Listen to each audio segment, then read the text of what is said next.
នេះកូនត្រេនឡើងថ្ងៃទី8 ខែធ្នូខែ12មាននេះមានខ្យល់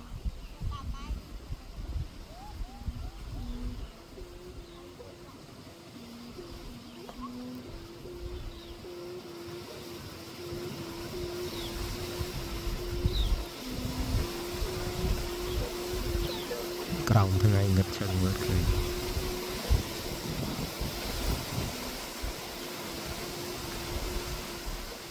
មើលដើមឈើខ្យល់គួរសម